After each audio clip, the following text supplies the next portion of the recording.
ایک طرف سے ملک العلماء مولانا ظفرالدین بہاری بخاری کی شرح لکھنے والا اٹھائے گا، ایک طرف سے فقہ حنفی کا انسائیکلوپیڈیا بحر شریعت لکھنے والا مفتی صدر الشریعہ مولانا امجد علی اعظمی اٹھائیں گے۔ چاروں نے جب اٹھایا وہ جا رہے تھے تو مولانا حسن رضا فاضل بریلوی فرما رہے تھے، بے ادب گستاخ فرقوں کو سنا دے اے حسن، بے ادب گستاخ فرقوں کو سنا دے اے حسن۔ یوں کہا کرتے ہیں سنی داستان اہل بیت، یوں کہا کرتے ہیں سنی داستان، یہ ہمارا طریقہ ہے رسول اللہ سے پیار کرنے کا، یہ ہمارا طریقہ ہے اہل بیت سے۔ یہ کیا محبت ہوئی؟ یکم محرم سے 10 محرم تک بازاری لوگ کھڑے کر دی اور کہا اہل بیت کا ذکر کریں گے اور زینب پاک کا نام لیں گے اور سکینہ پاک کی، یہ لوگ پاک کریں گے جن کا لب و لہجہ ہی بازاری ہے، یہ گفتگو کریں گے۔ اور بہت سارے ہمارے لوگ دیکھنے چلے جاتے ہیں، اور مجھے شکوہ ہے اپنے دوستوں سے بھی، یہ چپ کر کے بیٹھے رہتے ہیں محرم کے دنوں میں، آپ کا کوئی تعلق نہیں امام علی مقام کے ساتھ۔ کل بھی روزہ رکھیں گے انشاءاللہ، پرسوں بھی روزہ رکھیں گے، اور ہم امام حسین کا دن اس طرح منائیں گے کہ روزانہ قرآن پاک کی تلاوت کریں گے۔ ہم امام علی مقام کی یاد اس طرح منائیں گے کہ حسین تو نے جس سجدے میں سر کٹایا تھا 9-10 کو زیادہ سجدے کریں گے، اور تو نے جو قرآن پاک نیزے کی نوک پہ بھی جاری رکھا، ہم بھی 9-10 محرم سارا قرآن پڑھ کے گزار دیں گے۔ اور امام علی مقام کی فکر کو سمجھے، سوچ کو سمجھے۔ میں مضمون سارا بیان کرنا چاہ رہا تھا پر اب مجھے لوٹنا پڑے گا۔ اہل بیت کا پیار ایمان کا حصہ ہے، ایمان کا، اگر اہل بیت سے محبت نہ ہوئی، صحابہ کا پیار نہ ہوا تو ایمان قابل قبول نہیں۔ کچھ لوگ بڑے ہوتے ہیں اس لیے کہ ان کا باپ بڑا ہوتا ہے، بہت بڑے باپ کا بیٹا ہے جی، تو خود کیا ہے جی، یہ امام حسین بہت ہی بڑے باپ کے بیٹے تھے، بہت ہی بڑے باپ کے، بہت ہی بڑے باپ۔ مولا علی شیر خدا رضی اللہ تعالی، واقعی حضرت علی جیسا شیر کوئی نہیں ہے، ہی کوئی نہیں، آئے گا ہی کوئی نہیں، ہو ہی نہیں سکتا، سوال ہی نہیں پیدا ہوتا۔ علی بہرحال علی ہے، علی بہرحال کوئی جوڑ نہیں حضرت علی کا، کوئی ساتھ نہیں۔ میرے رسول پاک نے فرمایا یہاں بھی میرا بھائی ہے وہاں بھی میرا بھائی ہے، حضرت علی کا کوئی مقابلہ کر سکتا؟ اتنے بڑے باپ کا بیٹا۔ حضرت امام حسین خود بھی بہت ہی بڑے تھے، امام حسین خود بھی اللہ جانتا ہے بہت بڑے تھے۔ کہتے ہیں گدی پہ بیٹھ گیا اسے کوئی ضرورت نہیں، لیکن امام حسین نے ایسے نہیں کیا۔ امام زین العابدین فرماتے ہیں میرے ابا جی امام حسین فرض نمازوں کے علاوہ ایک دن میں 100 نفل ادا کیا کرتے تھے، اور ایک روایت میں فرماتے ہیں 1000 نفل پڑھا کرتے تھے۔ کتنے؟ چلو تسی 50 پڑھ لے، بتاؤ تو صحیح نا کتنے؟ تو یہ جو امام حسین کا بڑا نام لینے والے ہیں، یہ تو ان سے پوچھو کہ تم تو نمازیں پوری نہیں پڑھتے، اور امام کا تو تعلق ہے نماز کے ساتھ۔ 9-10 محرم کی ساری رات امام حسین کیا کرتے رہے؟ بولے یہاں لوگ دیگیں کھاتے رہتے ہیں 9-10 کی رات، چرگے کھاتے رہتے ہیں، ساری رات گوشت کھا کے گزار دیتے ہیں۔ امام حسین رضی اللہ تعالیٰ عنہ، بھئی اللہ تو مانا ہوا تھا، حسین پہ سب سے زیادہ راضی تھا میرا رب، لیکن امام علی مقام نے 9-10 کی ساری رات کا اللہ مجھ سے راضی ہو جا، اللہ مجھ سے راضی ہو جا، اللہ مجھ پہ رضا نازل کر دے۔ ساری رات کربلا کی ریت پہ آنسو بہا بہا کے ساری رات سجدے میں گزار دی، تو تماشا کر کے سو جاتا ہے اور کہتا ہے میں بڑا حسینی ہوں۔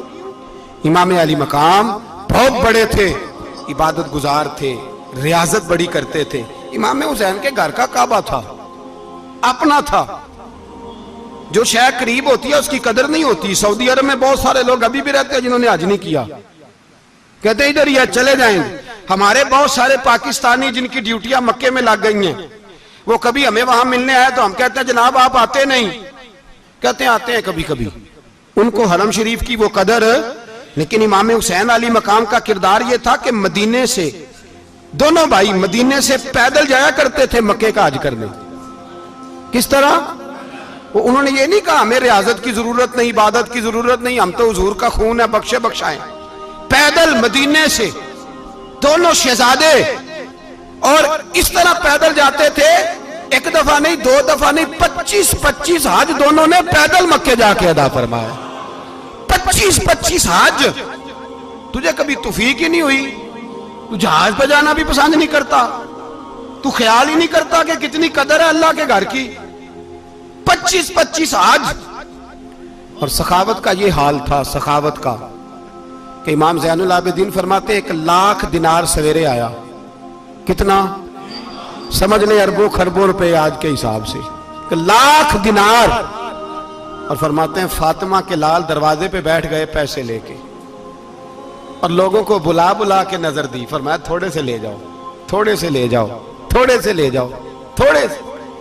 فرماتے زور تک امام حسین نے لاکھوں بانٹ دیے۔ اٹھ کے اندر آئے تو میں نے کہا ابا جی کو 1 دینار بچا لیتے، آپ جب بازو اٹھاتے ہیں تو آپ کے کرتے پہ 17 پیبند لگے ہوئے ہیں، ایک کرتا ہی نیا لے لیتے۔ تو فرماتے میری طرف دیکھ کے کہنے لگے بیٹے یہ نہیں کہا کہ میں لے لیتا کرتا، لفظوں پہ غور کرنا۔ فرمانے لگے بیٹے اگر تو پہلے بتاتا تو پھر میں سوچتا، پہلے بتاتا تو پھر بھی میں یہ نہیں کہا رکھ لیتا، پھر بھی میں سوچتا رکھنا ہے کہ نہیں۔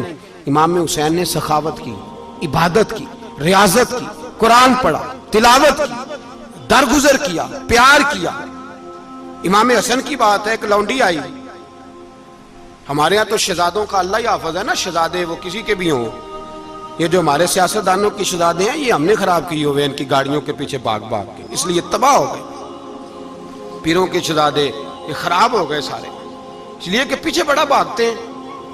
امام حسن کے پاس ایک لونڈی تھی، وہ دودھ لے کے آئی، دودھ گرم تھا، آپ کے اوپر گر گیا، اور وہ تھی بھی اسی طرح کی، اکثر کام بے دھیانی میں کرتی تھی، کنیز تھی گھر، دودھ گرا تو وہ کانپنے لگی کہ میں نے کئی غلطیاں کی، اب تو بہت سخت غلطی ہے، گرم دودھ امام پہ پڑ گیا۔ تو امام صاحب نے تلاوت شروع کر دی، امام حسن نے والکاظمین الغیظ والعافین عن الناس واللہ یحب المحسنین۔ فرمایا جو غصہ پی جائیں اور لوگوں کو معافی دے، ان سے تو اللہ محبت فرماتا ہے، ان سے تو اللہ پیار کرتا ہے۔ امام صاحب نے اس لونڈی کو فرمایا جا تو اللہ کی رضا کے لیے آزاد ہے، جا تو آزاد ہے، اب تو لونڈی نہیں۔ اتنا بڑا اخلاق تھا کہ جو دیکھیں نا، میرے استاد گرامی ایک دفعہ میرے گھر آئے، حضرت محدث باولپوری، باولپور سے، 3000 کتاب کے مصنف، بہت بڑے عالم، میرا چھوٹا بھائی بوتل پلانے لگا، تو بوتل دی تو کپڑوں پہ ڈال دی، استاد صاحب کا سارا جبہ بھر گیا، کہنے لگے جزاک اللہ، بارک اللہ، اللہ مزید فزید، اللہ علم دے، فضل دے۔ تو میں نے کان میں کہا، میں کہ استاد جی انیاں دعاواں دینیاں سنتے میں آپ روڑ چھڑ دا، اس نے کیوں یہ کیا ہے؟ اتنی دعائیں دینی تھی تو میں ڈال دیتا آپ کے کپڑوں پہ پانی شربت، آپ نے اتنی دعائیں دے دی۔ بزرگ جلال کا مزاج نہیں، وہ شہزادے ہوتے ہیں جن کی طبیعت پہ ناگوار گزرتا ہے کہ یہ کیسے ہوگا۔ یوں امام حسین، امام حسن نے کسی جگہ بھی شہزادے بن کے وقت نہیں گزارا، اور میرے نبی پاک نے بھی انہیں شہزادے نہیں بنایا۔ ہم سب کے بچے شہزادے ہیں، جتنے بھی ہم ہیں نا۔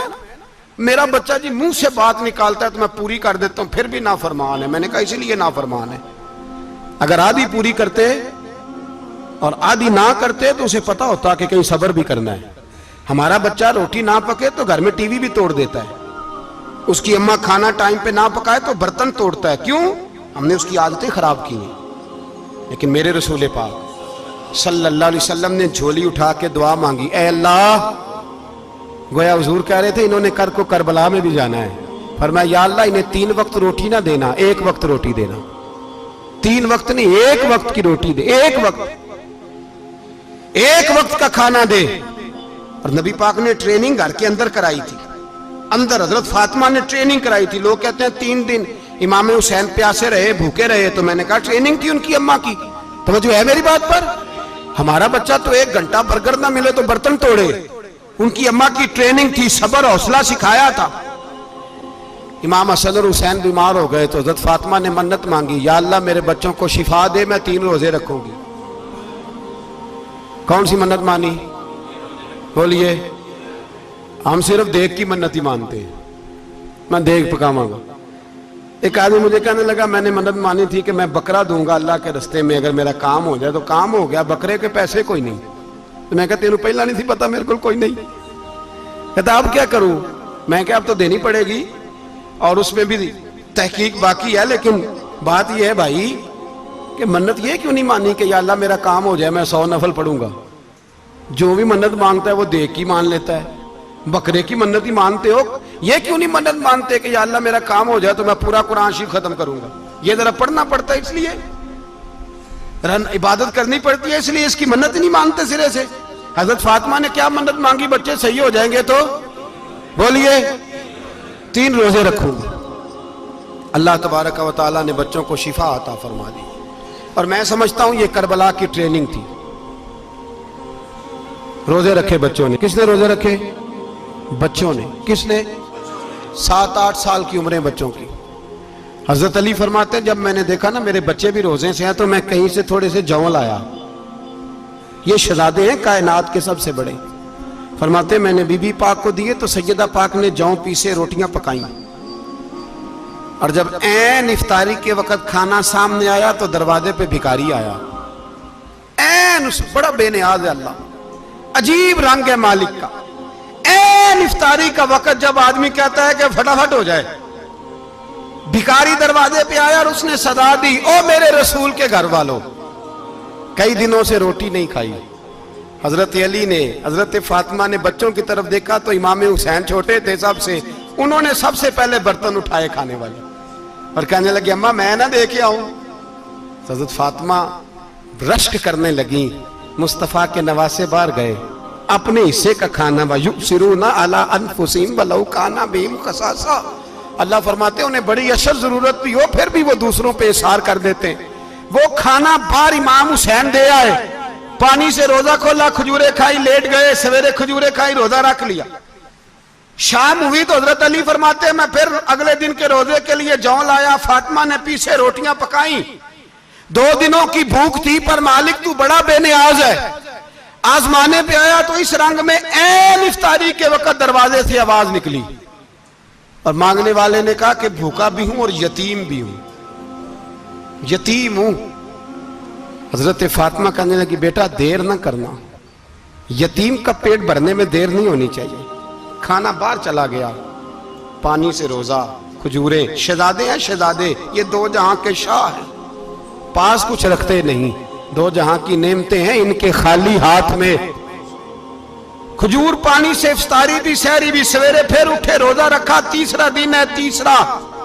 ذرا دل پہ ہاتھ رکھنا، بچہ ایک رات بھوکا ہو تو اماں سوتی نہیں، اور میں کہا کرتا ہوں اماں فالج والی ہو نا، فالج والی ماں، فالج زدہ، تو آدھی رات کو اس کا بیٹا جوان کہے تھوڑی بھوک لگی ہوئی تھی تو اماں کو رینگنا بھی پڑے تو وہ رینگ کے بھی جاتی ہے، روٹی پکاتی ہے، کہتے ہیں میرا لال بھوکا نہ سو جائے۔ اور مصطفیٰ کی بیٹی سے زیادہ بچوں سے کون پیار کر سکتا ہے؟ اور 3 دن کے بھوکے بچے، تیسرا دن آیا، بڑے حوصلے سے بی بی کہہ دیتی ہے چھوڑو ان کا تو کام ہے، یہ تو آتے رہتے ہیں، میرے بچے بھوکے تم پہلے روٹی کھاؤ۔ لیکن میرے بھائی کربلا ایسے نہیں سجتی۔ یہ جو برگر کھا کے ناراض ہونے والے بچے ہوتے ہیں یہ میدانوں میں نہیں نکل پاتے، ان کے لیے مشکل ہوتا ہے۔ حضرت فاطمہ نے، حضرت علی نے ڈیوٹی کی، ڈیوٹی اپنے بچوں کو تیار کیا کربلا کے لیے۔ تیسرے دن جب رکھا صاحب نے کھانا تو باہر سے بولنے والا بولا کہا میں مسکین ہوں، لاچار ہوں، گھر بھی کوئی نہیں، کھانا بھی کوئی نہیں۔ امام حسین پھر اٹھے، تیسرے دن کا بھی کھانا دے دیا۔ حضرت علی فرماتے میں بچے پکڑ کے مسجد لے کے گیا، کہیں بھوک سے میرے لال گر نہ جائیں۔ کہتے ہیں ہامتے کامتے تینوں شہزادے مسجد میں داخل جو ہوئے تو بس ہماری قیمت پڑ گئی، مول پڑ گیا ہمارا۔ کہتے ہیں مسجد میں قدم رکھا تو ایسے لگا جیسے نبی پاک ہمارا انتظار کر رہے ہیں۔ فرماتے ہیں تیسرے دن کی مغرب پڑھنے گئے تو حضور نے تینوں باپ بیٹوں کو چہرے دیکھے، فرمایا علی یہ جبریل کھڑے ہیں اور فرما رہے ہیں تیرے 3 دن کا عمل خدا کو بھی بڑا پسند آیا ہے، محمد مصطفیٰ کو بھی بڑا پسند آیا ہے، بڑا پسند آیا ہے 3 دن کا عمل۔ میرے بھائی ٹریننگ کرائی، ٹریننگ۔ ہمارے ہاں تو حال بڑا سخت ہے، اور دین کا معاملہ، چوری آتے ہیں بچے گھروں سے چوری نمازیں پڑھنے، داڑھی رکھ لے تو سب سے پہلے مسئلہ اماں کو بنتا ہے، سب سے پہلا۔ انہوں نے ٹریننگ کی، دین کے لیے تیار کیا، ہمتیں بندھائیں، اور رسول پاک علیہ السلام نے خود اپنی بیٹی کی تربیت فرمائی، شہزادی کی۔ کس کی؟ دنیا میں سب سے بڑی شہزادی کون ہے؟ آپ نام لیں گے تو دل ٹھنڈا ہوگا انشاءاللہ۔ میرا عقیدہ ہے حضرت فاطمہ کا نام لے تو اللہ دل کو سکون دیتا ہے۔ سب سے بڑی شہزادی سیدہ، بولیے سیدہ فاطمہ الزہرا رضی اللہ تعالی عنہ. حضرت علی فرماتے ہیں حضور بڑا پیار کرتے تھے حضرت فاطمہ سے. جب سفر پہ جاتے تو سب سے آخر میں حضرت فاطمہ سے ملتے، واپس آتے تو سب سے پہلے حضرت فاطمہ سے ملتے. فرماتے ایک جہاد کے لیے حضور چلے گئے اور مجھے نائب بنا کے چھوڑ گئے. میرے پاس مال غنیمت کے تھوڑے سے پیسے تھے، تھوڑی سی رقم تھی، تو میں نے سوچا کہ میں نے فاطمہ کو کبھی تحفہ نہیں دیا تو ایک زنجیر نہ سونے کی خرید کے دوں. کہتے ایک چین سونے کی زنجیر خرید کے میں نے حضرت فاطمہ کو تحفہ دی تو سیدہ نے پہن لی. کچھ دنوں کے بعد خبر آئی کہ حضور کل پہنچ رہے ہیں واپس. کہتے میں نے فاطمہ کو بتایا تو مجھے پتا تھا فاطمہ کیا کرے گی.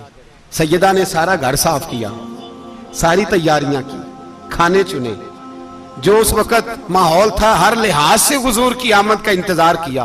اور سویرے سے ہی حضرت فاطمہ بیٹھ گئی. سویرے سے حضور کئی دنوں کے بعد آ رہے ہیں. کمال ہو گئی. فرماتے ہیں جب محبوب تشریف لائے نا، پہلا قدم نبی پاک نے حضرت فاطمہ کے گھر کے اندر رکھا، السلام علیکم کہا، اور شیر خدا فرماتے جناب فاطمہ کو دیکھا اور نبی پاک واپس پلٹ گئے. کہتے میں نہیں تھا گھر میں واپس آیا، بی بی صاحبہ نے بتایا اور میں نے دیکھا کہ فاطمہ اس طرح روتی ہے کہ میں نے ایسا روتے کبھی دیکھا ہی نہیں. فاطمہ ہوا کیا کا پتہ کرو. حضور چلے گئے پر بغیر ملے ہی چلے گئے. کہتی ہے میں مسجد گیا، میں نے کہا ایسا کیا ہو گیا کہ اتنا محبوب بغیر ملے رخصت ہو گئے. میں مسجد گیا اور جا کر کے میں نے دیکھا تو نبی پاک کی مسجد کے کونے میں بیٹھے. میں قریب بیٹھا، میں نے کہا یا رسول اللہ فاطمہ بڑا رو رہی ہے، کیا ہوا؟ کہتے نبی پاک کی آنکھوں میں بھی آنسو آ گئے، حضور بھی روئے. پتہ ہے نبی پاک نے کیا فرمایا؟ یہ تربیت ہے، اس طرح کربلا سجتی ہے. رسول پاک علیہ الصلوۃ والسلام نے فرمایا وہ میری بیٹی ہو کے سونا پہنتی ہے. ہر عورت کے لیے جائز ہے، کئی کلو بھی پہن لے تو شریعت منع نہیں کرتی. حضور نے فرمایا میری بیٹی ہو کے سونا پہنتی ہے. اگر فاطمہ بھی سونا پہنے گی تو امت کی غریب بیٹیاں کس کے طریقے پہ چلیں گی؟ غریب بیٹیاں کس کے طریقے؟ جو باپ مجبور ہو کے 12 بندوں کے ساتھ بیٹی کو رخصت کرے گا وہ کہہ تو سکے گا نا میں اس طرح شادی کر رہا ہوں جس طرح مصطفیٰ نے فاطمہ کی تھی. وہ کہہ تو سکے گا نا. لیکن اگر یہ بھی سونے پہنے گی تو پھر نقشے قدم کیسے متعین ہوں گے؟ حضرت شیر خدا واپس آئے، کہا فاطمہ یہ تیری چین رسول پاک کو پسند نہیں آئی. بھائی یہ حقیقتیں سمجھو. جب بچوں کے ماحول کے اندر یہ رنگ، کیسے بیٹیاں سسرال میں جا کے گزارا کریں گی جب تو جان ہی نہیں چھوڑ رہا، جب تو ان کو طریقہ سلیقہ سکھا ہی نہیں رہا. الا ماشاءاللہ کثرت کے ساتھ ماں باپ کی غلط بریفنگ ہوتی ہے جو ہستا بستا گھر خراب ہوتا ہے، اور بچے کے ماں باپ بھی تکلیف میں ہوتے ہیں اس لیے کہ بچہ تکلیف میں ہوتا ہے. خدا را ان بچیوں کے ساتھ وہ معاملہ کریں کہ یہ اپنے گھر جا کے اگر کچھ مشکل بھی دیکھنی پڑے تو وقت گزار سکے. بھائی میرے رسول پاک علیہ السلام نے تیاری کرائی، ٹریننگ دی اور تربیت کی اپنی اہل بیت کی. اس لیے 3 دن پانی بھی بند رہا تو انہیں کوئی پریشانی. یزید نے کہا سونا لے لو، ہیرے لے لو، جواہرات لے لو، لیکن ان کی دلچسپی نہیں تھی تو ان کے قریب کوئی شے آ سکی. یہاں لوگ بکتے اس لیے ہیں کہ موج کرنے کا بڑا شوق ہے. مکان بنگلہ کاریں پجارو یہ چیزیں پریشان کرتی ہیں تو لوگ بکتے ہیں. مضمون کو سمیٹنا ہے. میں 3-4 موضوع آج بیان کرنا چاہتا تھا لیکن باتیں بس پھسل کے دائیں بائیں نکل جاتی ہیں. جو بدر کی جنگ تھی نا وہ کفر اسلام کی جنگ تھی. احد کی جنگ بول کے بتائیں. خیبر کی، خندق، کربلا نہیں، حق و باطل کی. کون سی بولیں؟ نہیں، ایک دفعہ سارے بولیں آپ کو ثواب ہوگا کیونکہ امام حسین کو آپ حق پہ کہیں گے تو اللہ آپ کو اجر دے گا. کون سی جنگ تھی؟ ہمارے حکمران پتہ کیا کہتے ہیں مولوی ہر وقت ہمارے پیچھے پڑے رہتے ہیں، ہم نہیں مسلمان، ہم نہیں نماز پڑھتے. تمہیں تو سورۃ اخلاص نہیں آتی. یزید تو جمعہ پڑھایا کرتا تھا تو جمعے کو خطبہ دیتا تھا.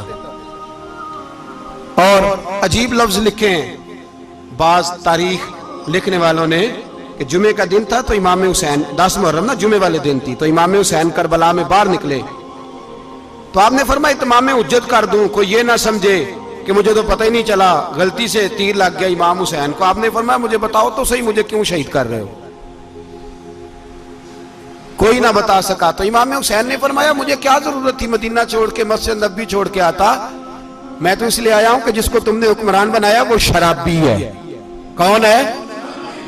وہ رنڈیوں کا ناچ دیکھتا ہے، مجرے دیکھتا ہے، مجرے. وہ اللہ کے حلال کو حرام اور حرام کو حلال کہتا ہے.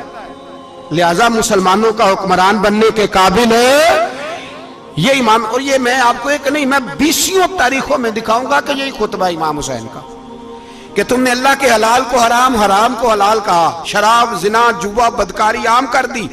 لہذا یزید مسلمانوں کا حکمران بننے کا اہل.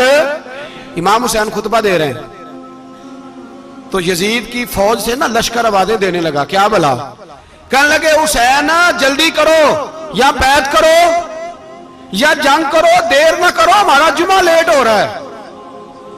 بلے ہو نمازیو، ہمارا جمعہ لیٹ ہو رہا ہے. جمعہ حسین کو شہید کریں گے، گردن کاٹیں گے، پھر جمعہ پڑھیں گے، نماز پڑھیں گے، اور نماز میں کہیں گے اللہم صلی علی محمد وعلی.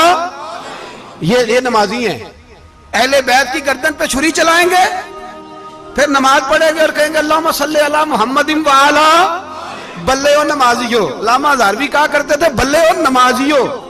کیسے نمازیو کہ اہل بیت کی گردن پہ چھری اور ساتھ ہی اللہم صلی علی محمد وعلی؟ یہ کیسے نمازی ہو؟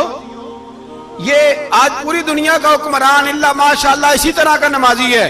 وہ کہتا میری فوٹو دیکھی نہیں، میں نے عید پڑھی ہے مسجد میں، دیکھا نہیں فوٹو لگی ہوئی تھی، میں نے بھی عید پڑھی ہے، جمعہ پڑھا نہیں میں نے. میرا بھی ابا فوت ہو جائے تو جنازہ پڑھتا ہوں، مولوی مجھے مسلمان کیوں نہیں مانتا؟ میں نے کہا یزید کو کیوں نہیں امام حسین نے مسلمان مانا؟ وہ تو دمشق کی جامع مسجد کا خطیب تھا. امام حسین نے سبق دیا ہے، سبق کہ زانی شرابی کو حکمران بنایا جا سکتا. پر میں کیا کروں، کلیجہ پھٹتا ہے، روح کانپتی ہے، دل تڑپتا ہے. مجھے ایسے لگتا ہے کہ جب میری ملت کا جوان اپنے موبائل پہ مجرا دیکھتا ہے نا، گندا مجرا، تو مجھے لگتا ہے 6 مہینے کا حضرت علی اصغر کا مزار کانپنے لگتا ہے کہ یا اللہ جس کام کے خلاف میں نے 6 مہینے کی جان قربان کی، میرے ماننے والے وہ کام کر رہے ہیں، میرے ماننے والے. اور جب مہندی کی رسم پہ شراب کی بوتلیں چلتی ہیں اور حاجی صاحب کہتے ہیں مجھے نہیں پتا منڈے کنڈے کیا کر رہے تھے، تو مجھے لگتا ہے حضرت عباس کے کٹے ہوئے بازوؤں میں پھر سے درد شروع ہو جاتا ہے. اور وہ کہتے ہیں میں نے جس کام کے خلاف بازو کٹوا دیے، میرے ماننے والے وہ کام کر رہے ہیں. اور جب بدکاروں بے حیاؤں کے نعرے لگاتی ہے قوم، تو پھر جنگل سے صدا آتی ہے امام حسین کی. پھر حسین کہتے ہیں کہ نہیں، ابھی کربلا ختم تو نہیں ہوئی، حسین ابھی کربلا میں، حسین ابھی بھی. خدا را امام حسین کو تڑپاؤ نہ، خدا را شرابیوں کو ووٹ دے کے، ظالموں کو ووٹ دے کے. اور یہ سارے ہی ایسے، میں کسی ایک کی بس، سارے ہی ایسے. یزید نے بھی کتا رکھا ہوا تھا، اس کے بھی ساتھ سویا کرتا تھا، آپ کے بھی کئی سیاستدانوں نے پالے ہوئے. یہ سارے تماشے کرنے والے، جانوروں کی لڑائی دیکھنا بھی حرام اور کرانا بھی. یہ سارے ایک ہی رستے میں، یہ سارے ایاک نعبد و ایاک نستعین کوئی ایک آیت پڑھ لیتا ہے، اس کے بعد ڈھول بجانے، عورتوں کے ناچ کرانے شروع کر دیتا ہے. یہ ایاک نعبد و ایاک نستعین کا ترجمہ ہے، تماشا بنایا ہوا ہے.